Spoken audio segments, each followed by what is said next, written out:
Hi everybody, it's Sarah Cray with Let's Make Art, and I teach watercolor. Every week we do a brand new project, and this week we're doing pink florals.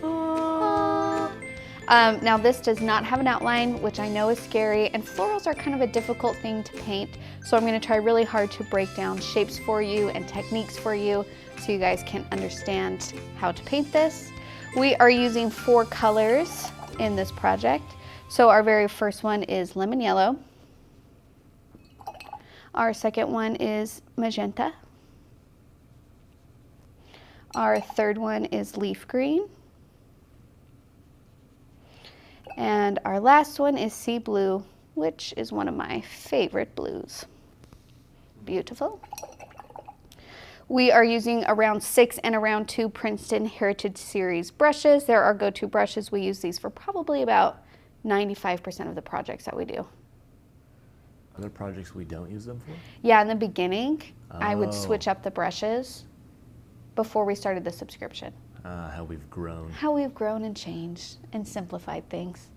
Okay, we are going to do this project in 4 steps. And if you've done a florals before with me, it's the same steps. So our very first step, we put in our big florals and our leaves. Our second step, we put in our medium florals and leaves. Third step, we do the tiny little leaves, the tiny little florals, little, you know, filling in the spaces essentially. And then step number 4 is we'll just do some details. So probably the veins in our leaves, if we got to do the center of our flowers, all of that good stuff. Now, I'm going to do some warm-ups and our oath, but just know that you can go in the description and Sarge puts in where you can skip forward in the tutorial. She's so great. So if you don't need to do warm-ups or any of that stuff, you can skip right there, because warm-ups actually is going to take a long time today, longer than usual. Oh, well, that's exciting. I'm going over 4 different warm-ups today, because I really care about them getting this one. Nice. The other ones I don't care as much. No, I'm just The kidding. others I care less. I'm just kidding. Okay, so let's start with our oath. So if you can raise your right hand and repeat after me. I promise to be kind to myself. I promise to be kind to myself. I promise not to compare my work. I promise not to compare my work. And I promise to have fun. I promise to have fun. Do you ever, sometimes I wonder if my hands look weird when I do that. I always keep my knuckles together. Do you? Yeah. Well, you're a military man. Well, but yes. And a Boy Scout. Are you a Boy Scout? And an Eagle Scout. Are you an Eagle Scout? Uh-huh. Congratulations. Thank you. Okay, so we're going to do a few different warm-ups. The first one I'm going to do is the same one that I always do, and it is values. Values is so important in paintings. It's all about the lightness and darkness of a color. And values, when you incorporate values in your paintings, drawing, whatever art form, it creates form, it creates depth, it creates shape. It's a big deal. So you could even see on this first like rose flower that I did a darker value in the middle, and then it got lighter as I went out to the side. And so being able to kind of know how to control those values will help you be able to create the forms that you need. So to get a dark value in watercolor, you're just going to pick up a lot of paint. It doesn't matter the color. And you're going to paint with that. There we go. There's a dark value. And to get a lighter value in watercolor, all you have to do is add a little bit more water. So I'm dipping the brush a couple times, hitting it off the side of the cup, and then painting. And you can see it's lighter. Dip it again, hit it off the side of the cup, lighter. Dip it again, hit it off the side of the cup. And then you can keep on going if you want. But these are all different values. That guy's barely there, barely there. Okay. So practice that if you're not familiar enough with values. Also, you'll get more, because one of the biggest challenges with watercolor is knowing the paint to water ratio on your brush, and that will just take time with practice. So in the beginning, you might be really frustrated because you're like, well, I'm trying to get a dark value, but I can't. Give yourself a little bit of grace, because it just takes some time. And then after you've been painting for a while, you're like, okay, I know if I want a light value, I just need to pick up a tiny bit of paint. And so being able to practice different values, gradients like this is a good warm-up that you can do to get better at that. The next thing that we are going to do is wet on wet, which is one of my favorite techniques in watercolor because we're doing a lot of leaves, and leaves is actually one of my favorite times to do the wet on wet. So wet on wet is basically when you paint a wet surface using paint or just water, and then you drop in something wet, whether paint or water. So if I were to paint a leaf here and fill it in, it's wet. And if I were to drop in some water droplets, it's going to create some really gorgeous textures called blooms. And that is wet on wet. Another way that you can do wet on wet is you just paint the leaf using just water. And then you drop in the color and let that move. So there's no wrong way. And I like to use this technique especially with leaves because for the most part they're like a nice big space that you can just kind of play. Look, I can even drop in color if I want to drop in color there. I love the wet on the wet, water first, then the paint. Yeah. It's so satisfying. It is. It really is. Let's do it one more time. Okay. Yeah. Oh, yeah. Now this technique is sometimes hard for people who want to control every single aspect of painting. So especially if you're used to acrylic or oil or like colored pencils, this is kind of a foreign concept where you are making marks without actually having to make the marks. Like when I dropped in the color and the water here and it created those blooms. But this is the special thing about watercolor, so don't get mad at watercolor for doing its thing. You got to embrace it and accept it and love it. Okay, next thing we're going to practice is thin lines since we're doing stems. So I'm going to use my round 2 and I get it wet, hit it off the side of the cup, pick up a little bit of paint or a lot, whatever kind of value you want to do. And then to make sure I get a very nice point is I actually press my brush against my palette and then press it on the other side so it pushes the bristles together to a point.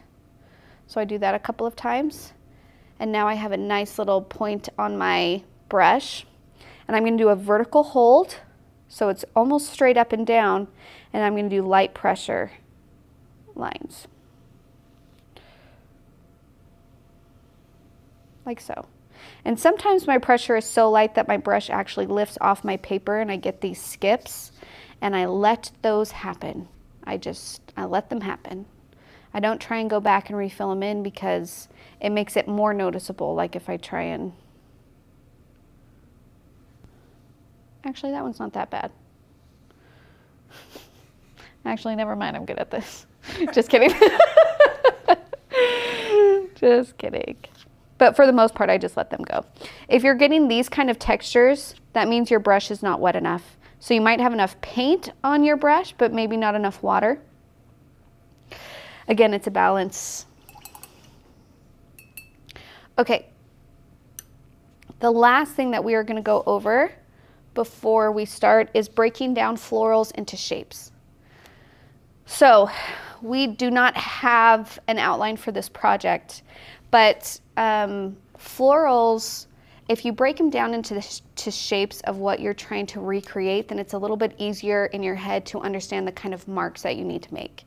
So one thing that I try and do with florals is I try not to make too many marks, as in I try to be really intentional with the marks that I'm making. You know what I mean? So instead of doing a flower and like a billion brush strokes, I try and minimize how many strokes I have to do, because these types of flowers that are loose and not really realistic, your brush strokes are really informative of the shape of the flower. So if I were to break these flowers down into 3 different shapes, and which they are, these are 3 different shapes going on here. The first one is more of a rose, I would say. And so think of roses in the same way as if your hands, see how it's concentrated in the center? Are we doing overhead cam? Yes. Okay, Always. concentrated in the center. And then you can see the swirl kind of go out. So when you think of roses, think how in the center the petals are still tight and together. And then as the rose goes out, the petals start to open, which means this starts to get looser. So it's tight in the middle. As it goes out, it gets looser. So if I'm looking at this shape, if I'm tight in the middle here, let's say this is my center, and you can do a center with a circle or even just a small little dash, and then just, you can break it down one by just doing a swirl. Okay? This is for sure how I used to draw roses when I was little, right? Any flower. Still do it now. Because this is the basic shape of what a rose is. So if you just do this, people understand it's a flower. But the next step, concentrated, and so what I'm seeing here is that it just starts to kind of spread out as we go out, right? So as I'm doing these dashes, do a swirl, but do them in dashes, okay? Okay, so that's starting to look a little bit more like our flower. The next step is to alternate the dashes so they're not stacked. You see how these are stacked on top of each other? We don't want them stacked on top of each other. We want them to alternate a little bit more. So I do my center, and then as I'm doing my dashes around, I start to stagger them and lengthen them, okay? And then what I like to go do, and this is hard to do with a pencil, is after I've lengthened my marks as I've gone out and staggered them, I would take water and actually kind of mess all of this area up like that, which is essentially what's happening in this flower, okay? So that's our first flower. Our second flower, this one is a little bit more easier to do because we're looking at this flower straight on and it's more flat. It doesn't have petals sticking straight up like the rose. The rose has petals sticking straight up, so you're only seeing like the top of it, and that's what those lines are that we're drawing. This one, it's more flat, so you're seeing the whole petal. It's laid out in front of, over you, kind of like your bird's eye view. So you just have to think of it as in a petal, like a flower that's totally open, that you're looking over the top of. So you would see the center, and then the petals just kind of open up. And you can have the petals overlap. You can get the petals wavy. The petals should not be the same exact shape from one petal to another, because most of the time with these kinds of flowers, they're not. They're kind of tissue papery and like wavy and soft and have different things going on. Okay? And then our last flower is a little bit more difficult because we're looking at it from a different perspective than these two. Both of these are overhead flowers, even though they have different shapes. This one is turning away from us. That's why we can see so much of the side. And then the other thing to keep in mind is this flower shape is kind of like a, do you know like a peonies? Do you know what peonies are? Yes, I do. So before flowers, depending on the type of flower, there are some flowers that even when they're in bloom, they still have this shape kind of like A bell. not a bell because it doesn't flare. Makes me think of a tulip, like an unbloomed tulip. Yeah, kind of like I'm thinking of like it's spherical a little bit and it has an opening in the top, but it's really round feeling. Where like when sometimes flowers are in super bloom or like about to die, they open up so much that they lose that really round shape. Does that make sense? Yes. So if I'm trying to keep this shape in mind and it's kind of turned, but it still has that really round, just blooming feel, then the side of it is going to be round here, like so. So this is like my side petal, okay? This is the bottom of my flower. This is the side. And then I would see the other petals coming up around, and then the back of the other end, and then here's the center with like, you know, yellow stuff. Does that make sense? Yes, it does. So if we actually were to turn this flower and look at it overhead as we would these two, it would look more like this. So we would be able to see directly into the flower and just the very tops of the different petals coming up around it. But since it's on its side, we're gonna see a way more of this side petal. And also flowers have lots of petals and lots of layers, so it doesn't have to be just 1, 2, 3, 4.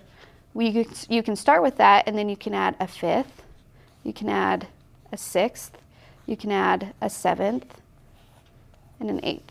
And that just makes your flower look more full. I've never broken flowers down that much, but I hope that is helpful for you, because I understand that without breaking it down into its shape, and if you're not familiar with drawing, this is a really difficult thing to mimic. So hopefully that helps you understand my brain as I'm making these big flowers. Okay, now we're ready to paint. Perfect.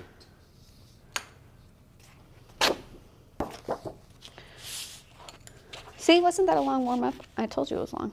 It was nice though. It was very helpful. I'm gonna rinse this really quick because I need the water. You need your water to be clean. Did they see that? They did. Okay, I'm gonna start with my big flowers first. I'm gonna start with this left one. And this is a pretty pinky, but it kind of has peach undertones. So I wanna add a little bit of yellow. So I'm gonna grab my 6, I'm gonna pull some magenta to the middle of my palette. And then I'm gonna grab a little bit of yellow and hit it on the side, like that. So I now have this kind of corally color that I can pull from. And if you want to do like even more of a peachy, you can get that going. Do you want to scoot that to your left? Yeah. More? Sorry. No, that's okay. Is that better? Yes. Okay. So I have 3 different pinks going on here. I have like the super yellowy peachy, I have the pure magenta, and then I have more of a coral. So I can pull from all of those while I'm painting. I'm going to start out with more of the pure magenta because it's a little bit darker in value naturally. And I'm not going to start, you never want to start with the flower in the very center of your painting or of your paper. It makes it really hard to make the composition feel even when you start exactly in the middle with one flower. So I'm going to start off a little bit to the side on the left, and I'm going to do my concentrated center, okay? And then now thinking back to our warm-ups and thinking back to the shape of this flower, I'm going to be doing alternating lines.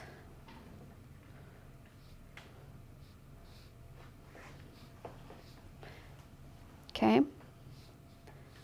And then now I'm going to use some water to really thicken up some of these lines.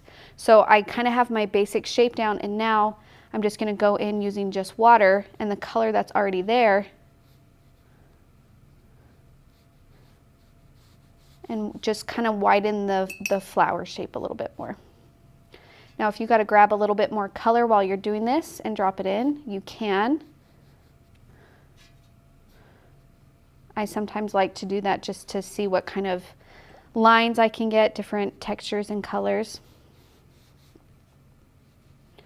But you're still keeping the basic form in mind, which is it's concentrated in the center. As it goes out, it gets looser, the lines get longer. But you can see that I'm still leaving white spaces in between.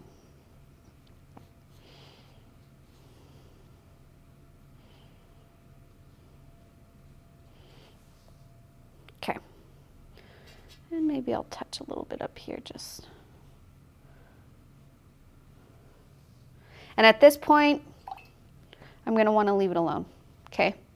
So it's fairly quick, it's just a quick little, if you mess with it too much, all your values even out, you lose your white spaces, and it basically just becomes a circle of an even value, which is still not bad. I mean, circle of joy. Circle of, it's okay.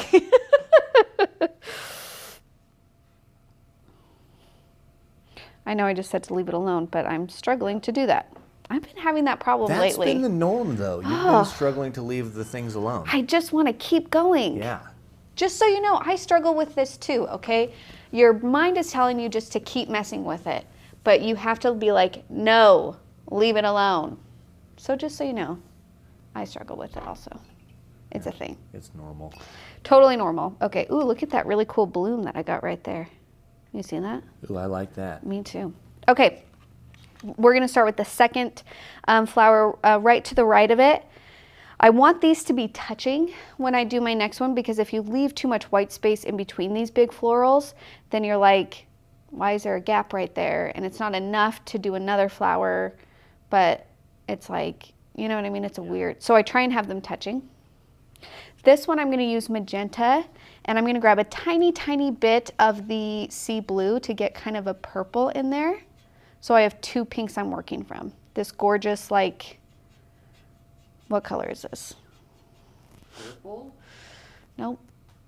Oh my gosh. What color is this? It's a pink purple color. That's all my brain can come up with right now. Sorry, pregnancy brain. We're gonna leave it at that. And then think back to our shapes of when we did this warm up, right? We're looking at it from the side. So I'm gonna do my big side petal first. And remember, I want it to be pretty much touching this first flower. So I have my big side petal. It's nice and round. And then I have my other side petal that's coming up along this side. And it's coming up along the other side. And then the back, okay? So there's my basic. And then I'm gonna add more petals to it, because usually flowers have more than 4 petals. And I'm just going to do petal 5, petal 6. I'm grabbing some more of the more pink magenta here. 7, 8.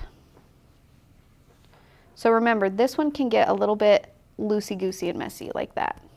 But it's still giving us that feel of it's nice and round. It's turning away from us, so we have more of the bottom of and the side here.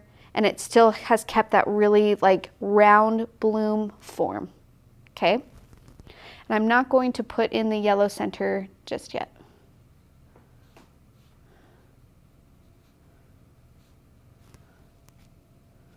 Okay. And then my last floral is this third one. This one hopefully is a little bit easier. And I'm going to do more of a peachy color on this. So I'm just going to start with my petal. Remember, I want them kind of touching. And then I'm just filling it with water. Like that. And if you want to drop in a little bit, do a little bit of wet on the petals, and drop in a little bit of like maybe yellow kind of right at the base of that petal. Look how pretty that is. I love that. Gorgeous. And the nice value change, you see how that it's dark on the edge? That's because I outlined it and then used only water to fill it in. If I were to just paint the whole petal, here, I'll do one. If I have paint on my brush and I paint it and then I just fill it in, see the difference in values between the two? And that's not bad. You can still drop in a little bit of color on that right there. Like, that's not bad, but I kind of like how that looks a little bit more. So if you want it to look like that, but you did this, I can lift out color just using a clean, damp brush. And it will lighten the middle, and it would mimic that a little bit more. You can also go along the edge with the darker value too. Like that. Oh, I just love that petal. Let's do it again. Let's see if we can. So I'm going to do petal again. See how it's kind of wavy? I'm okay if it's not perfectly round. And then I just do water. Touch the sides of that you outlined. Don't leave a thin white space between your water and your outline. Grab a little bit of yellow. Drop that in.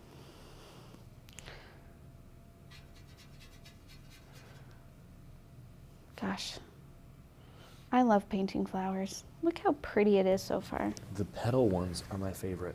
These ones? The sectioned off petal were just so pretty. And look, I dropped in a little bit of pink at the top here, and that's just kind of blending out and bleeding. Yeah. Gorgeous. Okay. Well, let's keep on going. Let's do it again. And this, I just want to point out to you, This is the magic a little bit of watercolor, which sometimes might make people mad, but you have to learn to embrace or else you will be very frustrated with this medium. I tried to mimic this flower exactly using the same technique. It did not come out exact, but that's because so much of watercolor is accidental. It worked out really well that it kept this really gorgeous kind of red rim on this petal. I wasn't able to do that exactly with this one. But you can't be mad at that. You just am like, okay, well then I just am going to be really happy with that one and just see what I can do with these ones. But I still think this is gorgeous too, the colors that dropped in. So you just got to learn to let things be what they're going to be, you know? Yes. You got to be okay with it. Okay, let's do another one.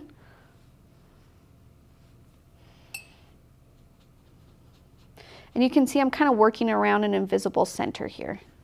Whoa, that petal got a little wonky. That's okay. Dropping a little bit of yellow. One more. And again, if you want to lift out color, you can. This one is a slightly different color than these other three. I'm okay with that also. Different petals are going to have different colors on them, just in general. Okay, and then our last one, I'm going to have it overlap. Now when flowers overlap, they're going to blend and bleed together, and I'm okay with that too. But I'm just giving you a warning in case you weren't anticipating it.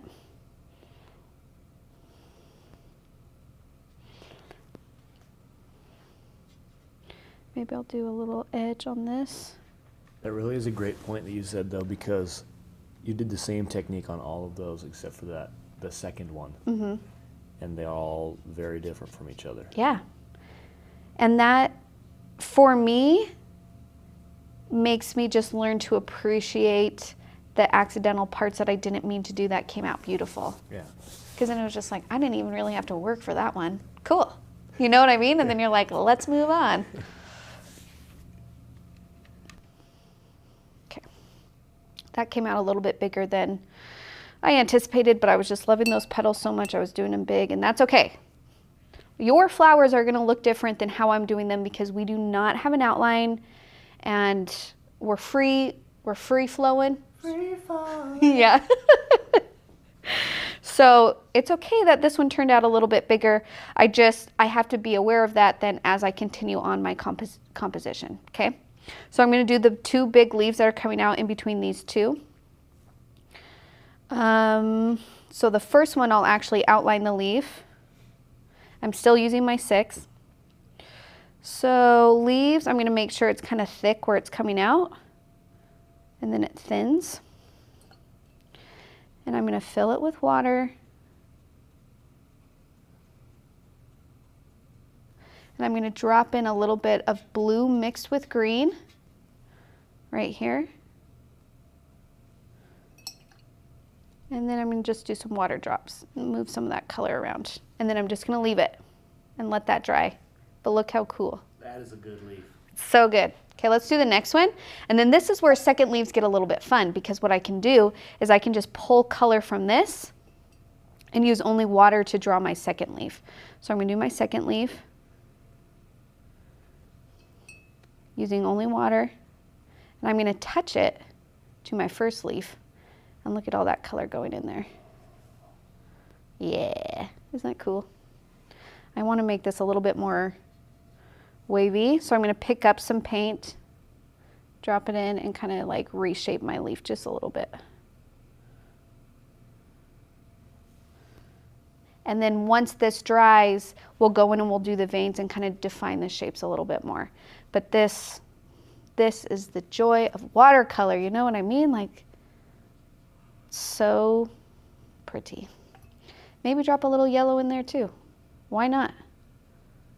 Yeah. Oh, yes. Just so happy. So satisfying. It is. It truly, truly is. Okay. That is step 1. Good job. This, whenever you're doing floral compositions like this, putting in your big flower first and your big leaves first. For me, it's kind of like the basic framework. And then putting in your medium size and your small leaves, you're working around what you've already built to make your composition feel even. So we're gonna do some of our medium florals now. So I'm gonna do these kind of peachy fellows right here, and then these, I don't know what these are called. I just kind of make flowers up as I go. There's gotta be something that looks like this. Like a bleeding heart, wasn't it something similar to that? Yeah, maybe they're kind of like sweet peas a little bit too. No, sweet peas don't get smaller as they aren't on one single stalk. It's fine. It doesn't matter. You can make up whatever you want. That's the joy of painting. Yep. So I'm going to do this one coming up here. Now, I want you to be careful, because if I were to do this flower straight up and down, it would create a very strong implied line in the middle of my composition. So whenever I am doing flowers like this, I never paint things straight up and down or straight to the side. You can see here that all my branches curve out at a slight angle, because if I were to do something sticking straight up or straight out in a very straight line, that is going to mess with your eye when you're looking at a painting. So I'm going to grab some of this little peachy color I still have left over. I'm just going to do a kind of roundish shape, and I'm going to have it do kind of more organic looking shapes that get smaller, and it goes off to the right. Okay? And then this one down here, I'm going to do the same thing, but it's going to go to the left. Because you also want to think of like, yeah, I can see a flower sprig going this way. Like that feels like a natural curve to me. If I try to make it go this way, that curve is a little too extreme. I'm not saying that it wouldn't exist in nature, because like every weird shape exists in nature, but I'm just trying to think of something that feels natural. Okay? So I'm going to have my sprig go this way. Also, if I had both of them going to the right, then that's creating a really strong pull for my eye to look to the right, and I'm trying to make it feel a little bit more even. So I'm doing the opposite direction. So, and these can be just funky little shapes. If you want to drop in a little bit of extra color while it's wet, just to get some fun textures, go for it. I painted with my girls over this last holiday weekends. Yeah. And I showed them I mixed color with just water, like you're doing. Yeah. And Eleanor just goes, wow. She was so impressed. It's the best. My favorite thing when we went to the Tulip Festival and we Yeah. taught kids, they loved that part the most, Yeah. where when you just did the shape in water and then you dropped in the color, and to see that color move, like all of them had that same like, Yeah. and it's like, oh, it's so exciting. I know, they loved it. So exciting. Okay. So I'm going to start doing my peachy flowers over here, and then I'm going to do some leaves. So for these kind of like more orange flowers, I'm just going to mix a little bit more yellow in with my pink to get like this kind of, it's like a creamsicle color a little bit, you know? And they're just going to be, you know, kind of like this one, but a little bit smaller. If you want to like drop in a little bit of pink on the edges there, you can. Have fun with it. Again, the colors can kind of like differ from flower to another. And I'm just doing a bunch. And the nice thing about doing so many things in a painting is that if one flower in this tiny little bunch looks wonky, nobody's going to notice. It's not a big deal. Maybe a little bit more pink.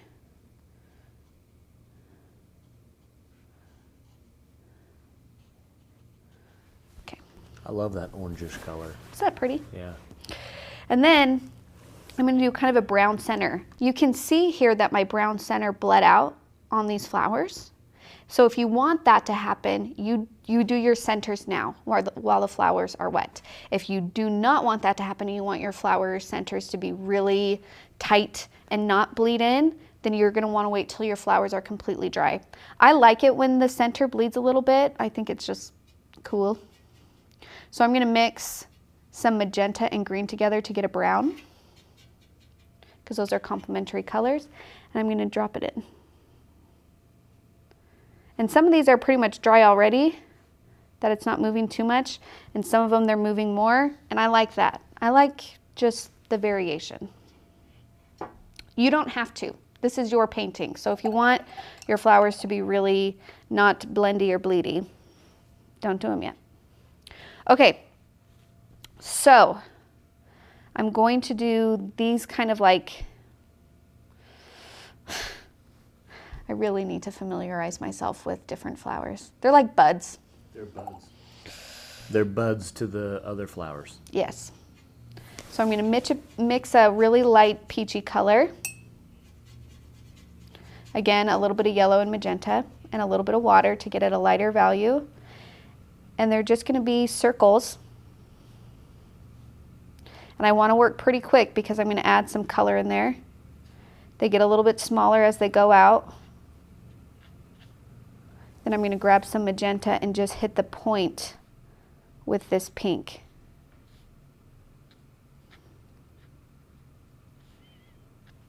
And if you want to like overlap them a little, like these are too perfectly spaced for me. I need to like have them overlap a little bit more.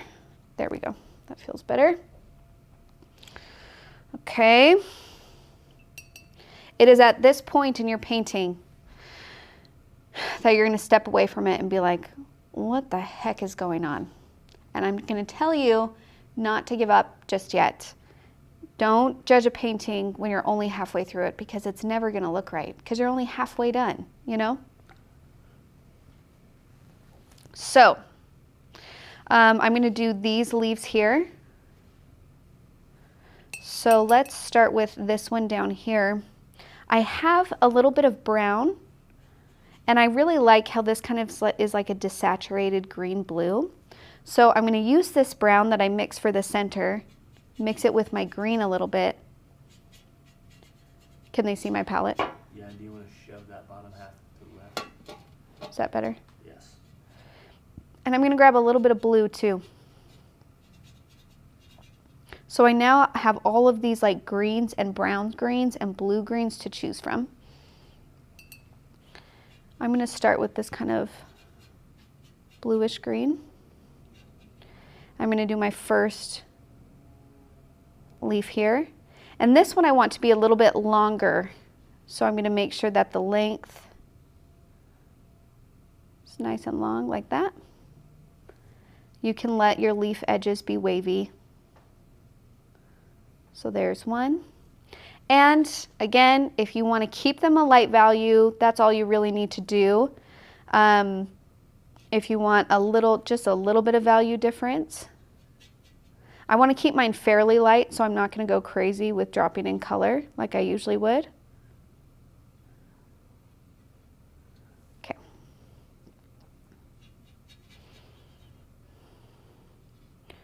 And just keep on going. Fill it in with water. If you want to do one where you do the water first. I didn't rinse my brush very well, but that's okay because we're using the same green. Drop in some color.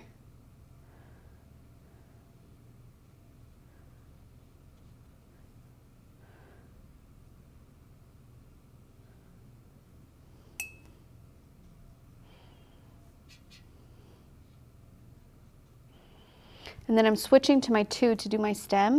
I'm going to mix a little bit more brown. And then I'm just going to do a thin branch. And it's going to touch my leaf. And if my leaf is still wet, it's going to blend a little bit, like bleed out a little bit. My leaves pretty much have dried, which is kind of a bummer because I kind of liked how that brown bled a little bit. So if you like that and you're bummed that it didn't happen, we can make it happen. Just re-wet the leaf. So make sure it's nice and wet on the bottom where that brown is going to touch. And then go back in. And there we go.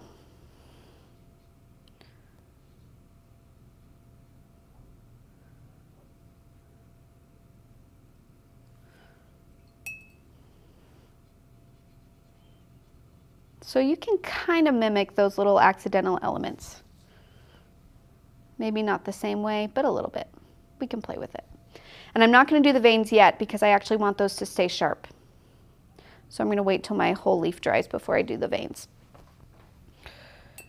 And actually, the top of the leaf should be poking out of this. There we go. Okay.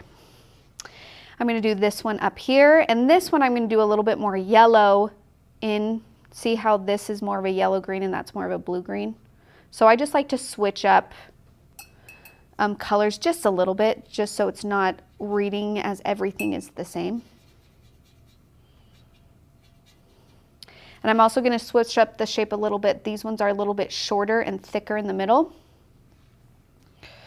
I'm going to do my first one, draw it out. So see how wide I'm kind of going, and then it's going to a point. Fill it in with water.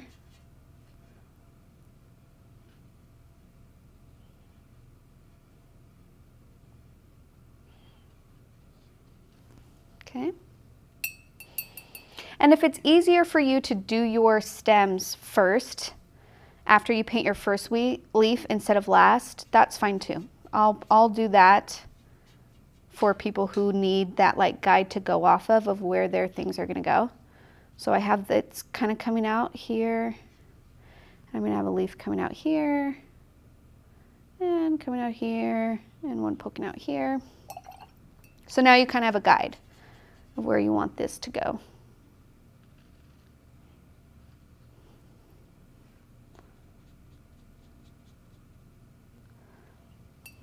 You can see that I'm being really purposeful on how light of a value I'm keeping these leaves, and that's because I want there to be a strong value difference within this entire painting. If we did the same value consistency on all of our flowers and all of our leaves, it's going to just appear a little bit more flat. So especially if you're not used to watercolor, you're going to fight using a lot of water because you're just not used to it.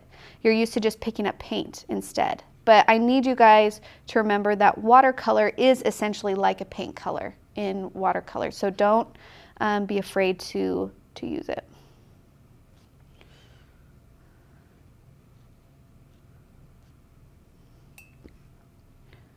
I have one kind of sticking out here and I'll work around. Okay. Okay, it's going good. And now I have this one kind of coming up here. Maybe we'll do the roses first. Let's do the tiny little roses first on this side. I'm just going to mix a little bit more pink in with my peach that I already have. I'm just going to do roundish forms. And I know that might be frustrating, but so much of florals is it's just like a round organic shape.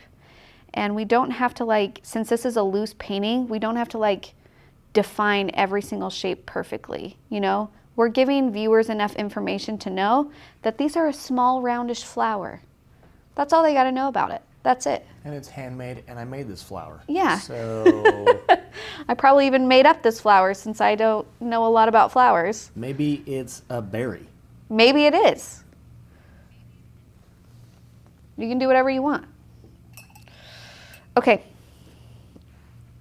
That's it for those. They're just kind of roundish. They're not perfect. Some of them are wonky. Some of them aren't even totally round. That's okay. They don't have to be. Okay, and I'm going to do this guy right here, and I'm going to put a little bit more blue in this one, you know, because I like change. But I'm going to do a little bit of brown in there too, so the blue isn't too saturated. And I like to do my first leaf first, because the reason why I like to start with drawing my top leaf is then I know where it ends, right? Because sometimes if we start at the bottom and then just like keep working our way, it can get to a much bigger place than what we originally anticipated. So if I like, by putting in my top leaf first, it helps. It's the same thing with like framework. Then I know how far out it goes. You know what I mean? I did the same thing with check marks on my daughter's Magna Doodle. I'm like, oh, this is the perfect size check mark box. But what if it was a little bit bigger? What are you talking about? You said you start with the top leaf so you don't make it too large. Yeah. And I always make my check boxes on the Magna Doodle enormous by the last one I write. The last, just huge. Just I was like, I was gonna have 8, but I only have 4. What's a magnadoodle? Oh, it's like that magnetic pen that has the. Oh, okay. I Yeah. think that's where I kept on getting lost in your Oh, story. my bad. Yeah, Magna I'm like, what's a magnadoodle? My girls love I was those thinking things. of Etch-a-Sketches. And Oh, then yeah. that's when I was like, you could do check boxes and check marks in Etch-a-Sketch because I feel like that'd be really hard. That would be very difficult. I can't do that. So my brain was working all through that while you were That telling me. makes sense. I should have been more clear when I said Magna Doodle. You know what? I'm a mother of young children. I probably should know what that means. That's probably true. Keenan's like, yeah, be a better mom. Also, I said Magna Doodle. What- Not Etch-a-Sketch. So. You're like, when I say magnadoodle, I mean it.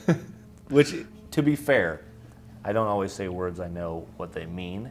So Neither do I. It's a problem we have. yes, That's why we have Steve. Steve is here. Okay, back to it.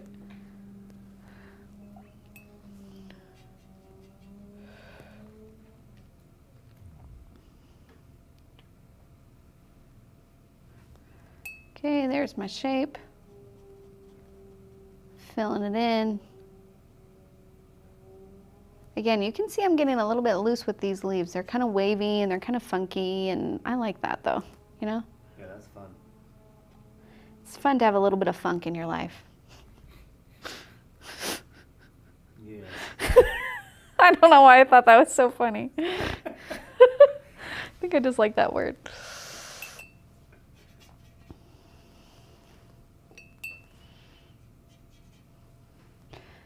Some coming out here.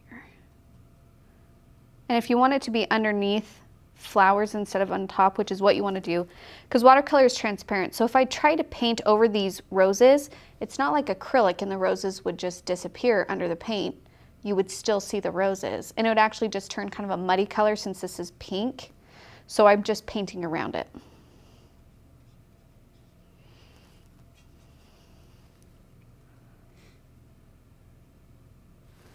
Okay. Looking good. Now I'm going to do the stems on these long guys that I just didn't do before. So still using my round 2. My stem's going to kind of come out of here and connect them. And it has like a long leaf, I decided, because I don't know if this is a real flower.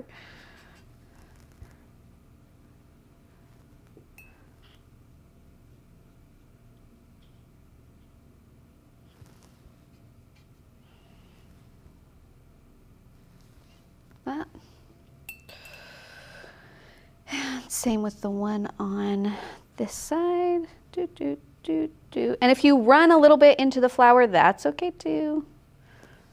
There we go. Okay, so we put in our big and our medium flowers. Now we should get a better hold on the shape of our composition. Hopefully you're painting these things close enough together that you do not have white gaps in between. Now you will have some, like I do have some right here, a little right here, and a little right here. You just don't want so many, or they're so big that it becomes distracting in the composition. None of these gaps at this point for me feel distracting. Maybe as I fill in the outside they will, and I'll have to go in and add a little bit of something there. But for now, we're doing okay. Sorry, I need to sharpen this point. Okay.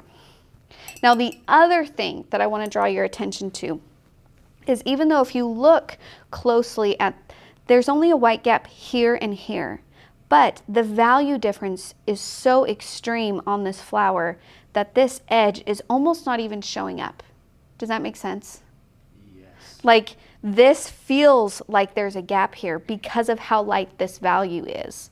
So if that is bothering you, you can go in and just darken up that edge a little bit more and define it a little bit more, so then it doesn't feel like there's nothing here.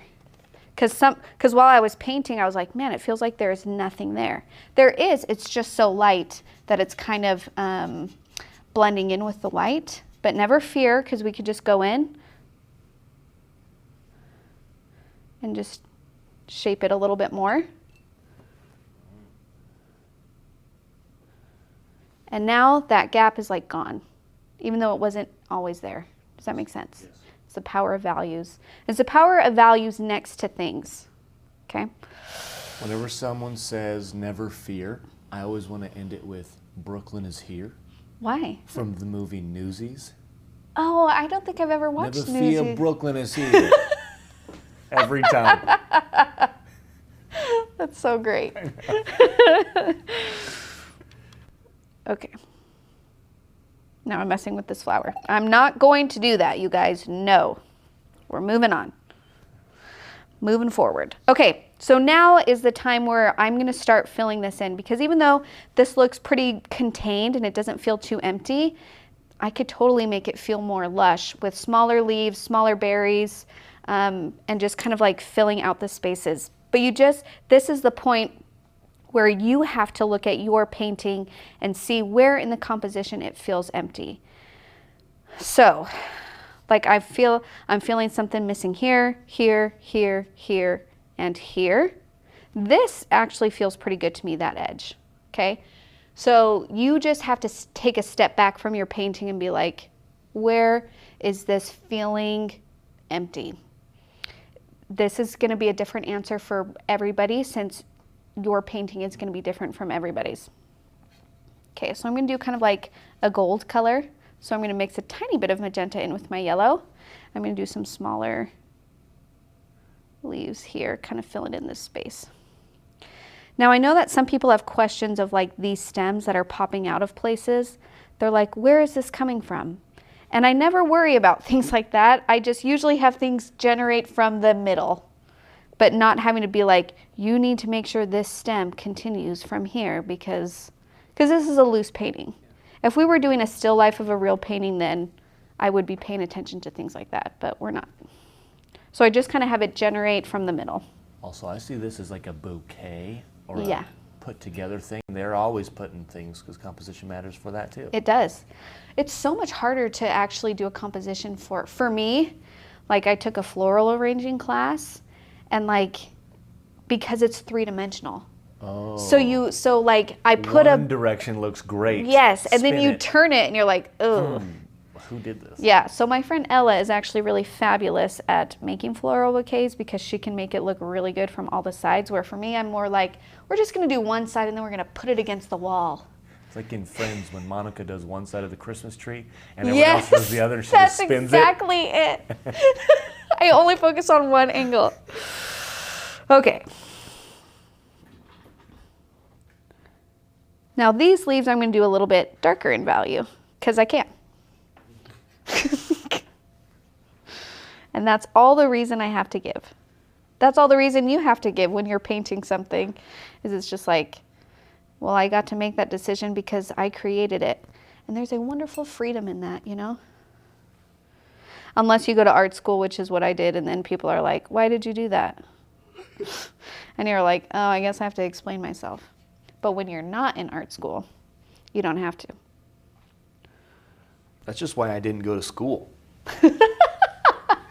Gonna have to explain myself I to don't need to you. explain myself to anybody.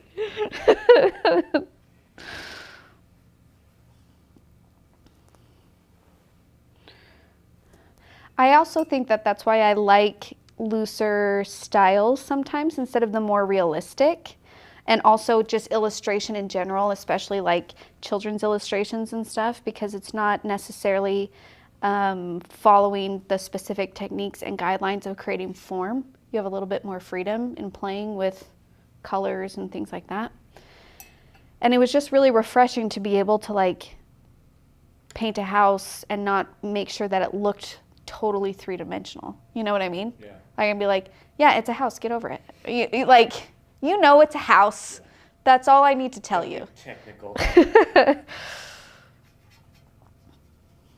Or even on I went through this phase a few years ago, and you can look on my Etsy shop, that I just started putting floral crowns on everything. All of the animals and all of the people, because I wanted to. And it was just really great to be like, Yeah, I painted a hippo with the floral crown. So what? I don't have to explain myself to you. It's a majestic queen crown for this hippo. Yeah. Okay, so that's feeling good. I'm going to do some down here.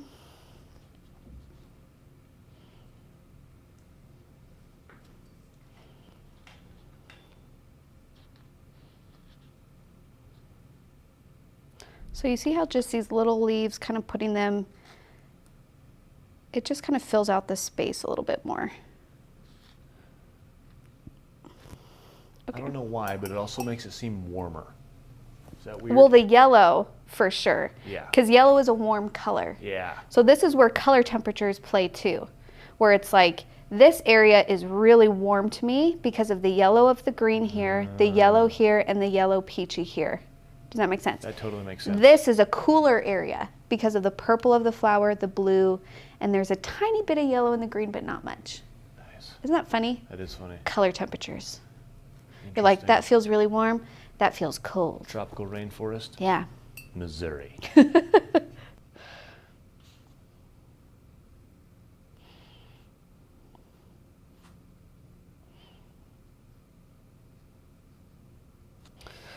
Okay. Now, I'm going to put a leaf here, but feeling this area right here, this actually feels a little bit empty to me. So all I have to do is I'm just going to do more of these little balls. What did we call them? Berries? Berries. Thank you. Sorry.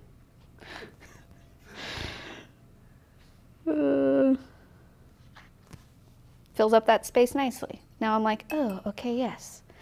And I'm going to get this really gorgeous purpley color that I couldn't think of the name of, and I still can't. Do some little buds right there. Oh, I love that color so much. It's not magenta. No, it's Sequin.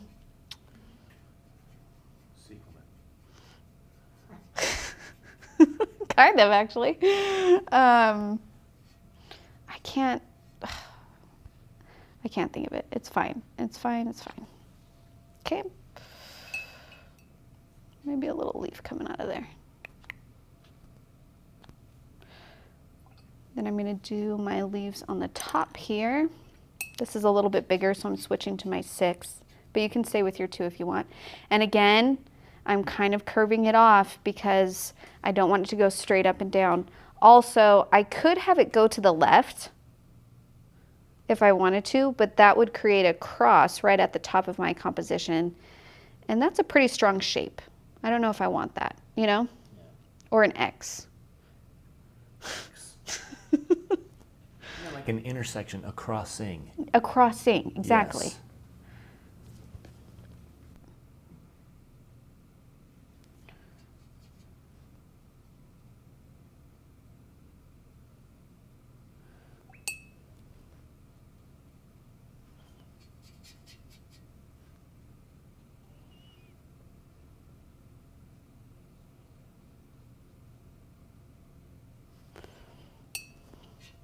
Do another one down here to fill it in a little bit more.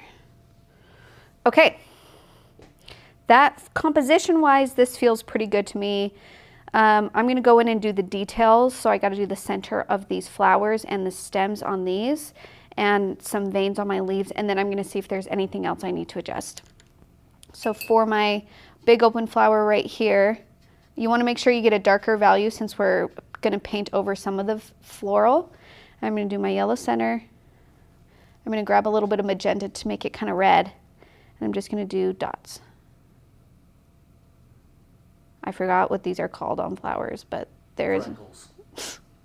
Yes, that's it. No, isn't it like stamen or something like that? I don't know. You don't have to make up words. You're right, I'm sorry. Also, if you wanted to find these 2 petals that ran into each other a little bit, you can leave it if it doesn't bother you. If you wanted to find that shape a little bit more, you can just drop in a little bit of a line right there. And then it's like, oh yeah, that's the side of that flower. Okay, this one, I'm just gonna drop in a little bit of yellow and orange Kind of blend it out. Like so. Now I'm going to do my veins on my leaves. You just want to make sure that you're working in darker values so it actually shows up. For example, if I just picked up green and tried to do a vein, you can't see that very well. So I want to make sure I'm using a dark value on the veins. Like so. And if you want to redefine the shapes a little bit more, you can. That got a little bit thick. That's because I put water down first, so that was my bad. But if you don't put water down first, try and keep yours thin.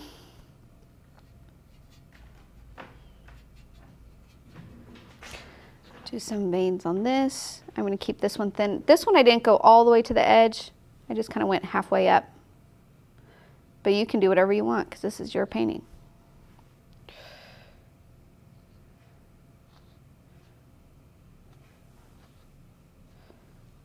Okay, maybe just a little bit here.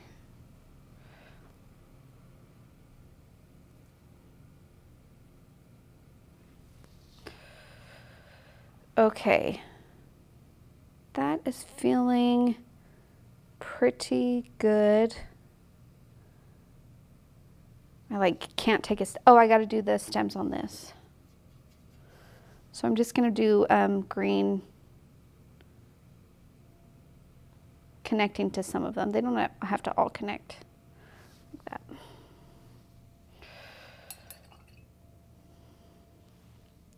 Okay, the only thing that's really popping out to me now is how vibrant these leaves are compared to the rest.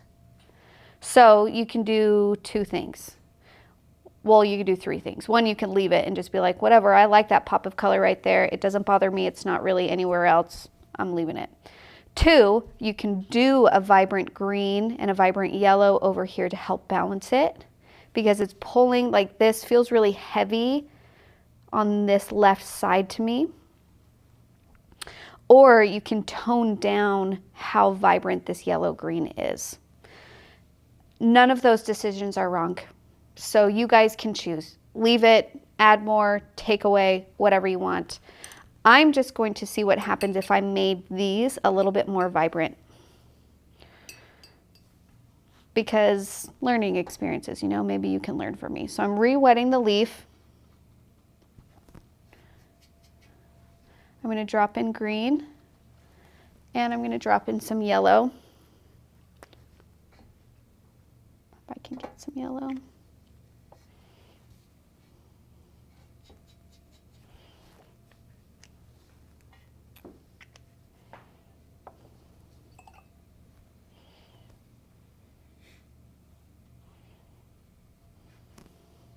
Okay, already I feel like that balances it a little bit more. And that's all you have to do. Like, you don't have to go crazy. You don't have to make them all that super bright green. You only have to do a little bit of it here and there. And honestly, if I didn't do that and I left it how it was and I showed somebody, that probably wouldn't even pick up to them that saturation and balance. So sometimes if you don't want to change it, most of the time people won't really even notice it. So you guys get to decide on things like that. Okay, that's it. That is our pink florals. I hope you guys enjoyed this project.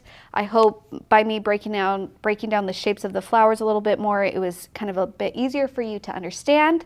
If you painted this, I want to see it because everybody's is going to look so different. We did a ton of color mixing and a ton of different values, so it's going to be really fun to see how these turned out.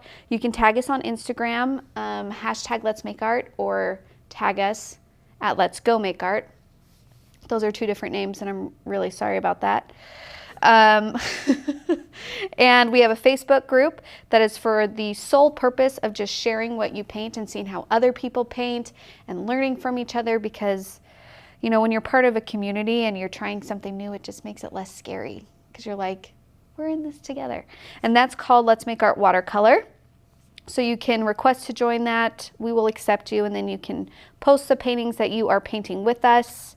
And if you need any of these supplies or this kit or whatever I use, you can find them at letsmakeart.com. That's it.